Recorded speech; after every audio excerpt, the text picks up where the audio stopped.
Hello, and welcome to our educational series on bipolar disorder, Module 5. My name is Amelia, and together with my colleague Mark, we want to empower you to better manage your condition and improve your overall quality of life, or to help someone better manage their condition. The focus on this module is on prevention. Developing or strengthening healthy habits and managing stress are two extremely important strategies that can help reduce the risk of relapse in bipolar disorder. Thank you, Amelia.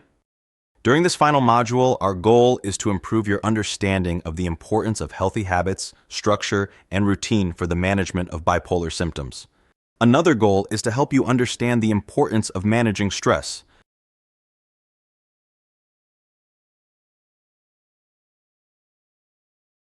Did you know that our bodies have an internal 24-hour clock called the circadian rhythm? This body clock helps to regulate our sleep-wake cycle, telling us when to go to sleep and when to wake up. Our body clock also helps with other processes in our bodies like our body temperature, hunger and digestion, and our immune system. There is growing evidence that the body clock may be out of tune or not function as well in individuals with bipolar disorder, and this disruption may lead to significant problems with mood. Therefore, a key strategy for maintaining wellness in bipolar disorder is to work toward having a healthier body clock. In order to have this, our bodies need to follow a 24-hour schedule. The first and critically important habit for individuals with bipolar disorder to develop is a regular sleep and wake schedule. This means going to bed and waking up at the same time every day, including on the weekends and on days off. Most adults need at least 7 hours of sleep each night. Getting enough sleep is important, but so is sleeping at the right time. Getting natural light exposure, sunlight, in the morning helps to regulate our body clock. On the other hand, bright light exposure at night, including electronic screens, can interfere with our body clock, make it difficult to fall asleep, and may lead to a worsening of mood symptoms. It is generally recommended that individuals avoid napping, especially in the late afternoon and evening, as this can interfere with falling asleep at night. If an individual needs to take a nap, it is recommended to limit it to 30 minutes or less. Good sleep hygiene also includes starting to wind down before bed. This might include reading a book, taking a bath, or dimming the lights. Ensure that the bedroom is also reserved for sleeping. Try to do other activities elsewhere. The following substances can also interfere with sleep. Alcohol can help people fall asleep more easily. However, it interferes with sleep quality. Individuals should avoid drinking alcohol in the evening. Caffeine is a stimulant and makes people more alert. Therefore, individuals should avoid consuming caffeine late in the day. Nicotine, which is found in tobacco products such as cigarettes, is also a stimulant and can negatively affect sleep. It is recommended that individuals avoid nicotine in the evening. Getting regular sleep at the right time is critical to managing bipolar symptoms. Sleep deprivation, or not getting enough sleep, can be a trigger for hypomania or mania, so the goal is to prevent sleep loss. If an individual's sleep schedule is going to be disrupted, for example, through travel across time zones, studying, or a social event like a wedding, the goal is to plan ahead to minimize it. It is critical, for instance, that individuals not pull an all-nighter to study or work. For some individuals with bipolar disorder, medications prescribed by a physician may help to induce sleep or promote wakefulness. Speak to your physician so you understand when you are supposed to take your nighttime and daytime medications. The second healthy habit is developing daily routine, as this is also important for stabilizing our mood. Our daily activities, as well as sleep and wake patterns, help to regulate our body clock. The key idea is for individuals with bipolar disorder to work on having a regular schedule, waking up and going to bed at the same time, taking medication regularly and at the same time, eating healthy meals at almost the same time, and doing regular activities. It can be helpful to use a log or calendar to help with sticking to a regular routine. Remember, be patient with yourself or your loved one when trying to implement a schedule. It can take time to build a regular routine.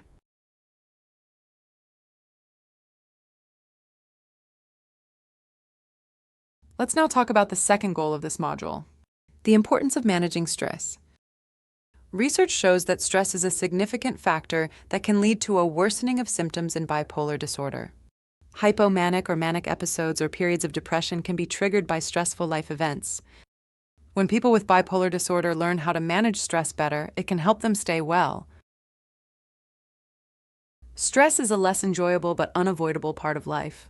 Some stress is unexpected, but sometimes we know in advance if something will be stressful. In these cases, it is helpful to plan ahead so that individuals can cope better. Managing stress involves coping with a stressor or problem solving. Let's go through some common sources of stress for individuals with bipolar disorder and discuss how to better cope with them. A change in season can trigger a mood episode for some individuals with bipolar disorder. In this circumstance, an individual could prepare for this by monitoring their mood symptoms more closely around this time so that they can catch symptoms early, focusing on maintaining a routine, proactively scheduling an appointment with a healthcare provider, and/or reducing other stressors. A significant negative event is often a trigger for a depressive episode. In this circumstance, an individual could seek out social support and/or the support of a healthcare provider sooner and prioritize self-care to help with coping.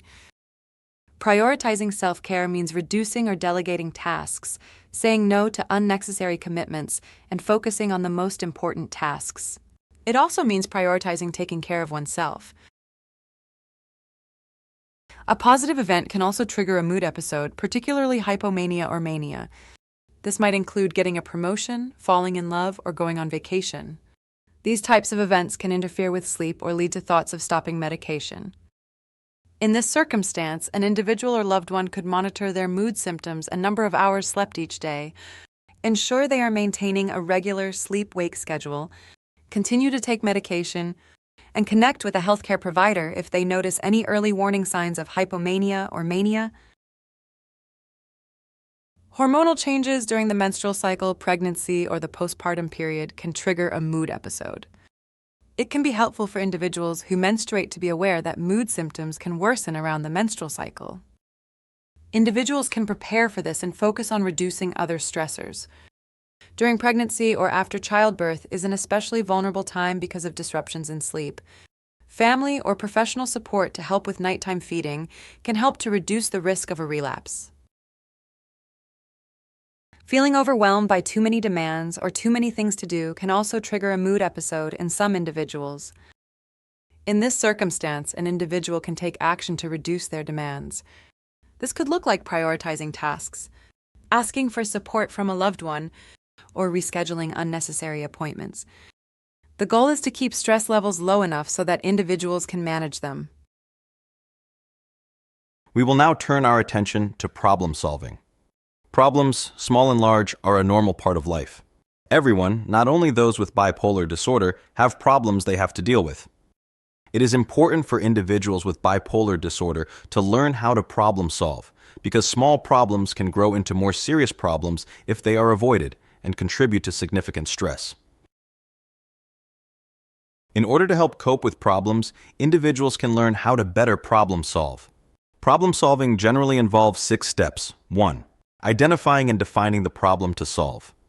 2. Brainstorming possible solutions. 3. Evaluating the different solutions, including pros, cons in the short and long terms. 4. Picking a solution. 5. Implementing the solution. And 6. Evaluating what happened, the outcome. It is important to know that some problems, especially more complex problems, take time and effort to solve. It is also important to know that not every problem has an ideal solution. Some individuals with bipolar disorder can find it difficult to make decisions and problem solve. If you or your loved one needs help, ask to work with a healthcare provider to better develop this skill. In this final module, we hope you have learned how important it is to maintain regular habits, structure, and routine, and the critical importance of managing stress. At minimum, individuals with bipolar disorder are encouraged to take their medication regularly and maintain a consistent sleep and wake schedule. Individuals are also encouraged to manage their stress, as stress and life events can trigger a mood episode or make symptoms worse. Maintaining healthy habits and managing stress are 2 key strategies to help with reducing the risk for relapse in bipolar disorder. That brings us to the conclusion of this module and the end of our educational series on bipolar disorder.